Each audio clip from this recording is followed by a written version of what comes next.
What letter grade would you give our first half of the year in terms of how we are dealing with crime in the city? Well, I'll give my officers an A. Changing the narrative, as it relates to crime fighting, it is a heavy task. And it takes a lot of work. Memphis Police Chief C.J. Davis says the start of her fourth year as chief has been laser focused on the city's most dangerous offenders. We told you what was coming. Targeting gang members, drugs, and illegal weapons through coordinated efforts like Operation Rolling Thunder, and partnering with other agencies to shut down nuisance properties. In just the first 5 months of 2025, there were 26 reported incidents tied to this business. New crime data shows the department's efforts may be working. Overall major violent crime down 17%. Murders, robberies, and aggravated assaults all seeing declines. When we put this story on the air, I know because I've done this before, I'm 100% going to get viewers who are not going to believe these numbers. Yeah.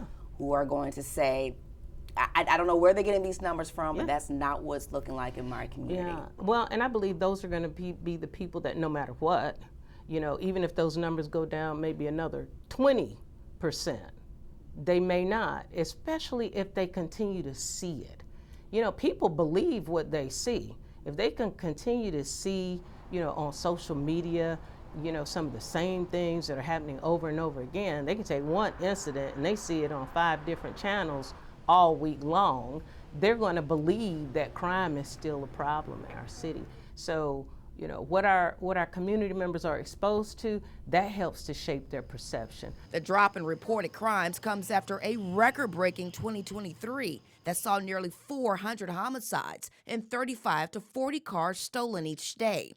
Last year, the numbers began to tip in Memphis's favor, but the trauma and fear still exist. May or may not know that I'm from Memphis. Yeah.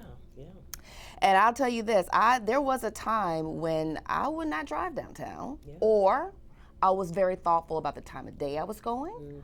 I would skip on certain events. I didn't feel comfortable, I didn't feel safe. And I'll say this, I am starting to feel a bit safer going downtown or going to certain areas. I'm not there yet. Right. And I know a lot of people are not there yet. As police chief, do you feel safe going downtown? What do you tell your family, you and your girlfriends when you're getting together? What do you do? How do you move to stay safe in this city? Well, I think safety really requires a community that does not give in to crime. When we continue to be a bustling city, an occupied city, that in itself is a deterrent. When people start vacating, areas and really give in to the fact that somebody's car was broken into. Cars are broken into all over the country, but cities don't stop, entertaining and encouraging robust restaurants. And I think I can be just, real about the conversation.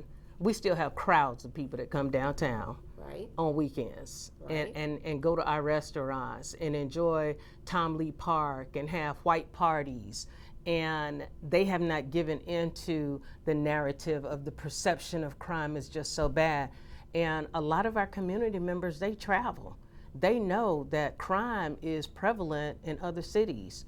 Last weekend, Atlanta had gunfire downtown. Nashville had, homicides. We just seem to illuminate it and kind of, give into the narrative that Memphis is never going to be a city that can really tout or celebrate progress. The chief points to advances in technology as a key component in her strategic plan, with AI-powered cameras now everywhere, watched by the new downtown command center. And she says more technology will debut this fiscal year. So our officers will have more information at their fingertips so that they can connect, and a lot of it is called social network analysis, to identify individuals that might be involved in gang activity. Not only can we identify the person that's identified in the gang activity that might have been a shooter in a particular instance, we can also identify who this person is associated with, what kind of vehicles this individual might be associated with? Are there tag numbers that were a part of this particular crime? And it helps to build the picture using technology. Davis says the best crime deterrent is still community driven, and part of that change will come with how Memphians speak about their city. So I'm going to say what the mayor says. Say yes. This is an era of yes. This is an era of moving the needle in the right direction, and take victories just one spoonful at a time. In Memphis, Kelly Cook, Action News 5.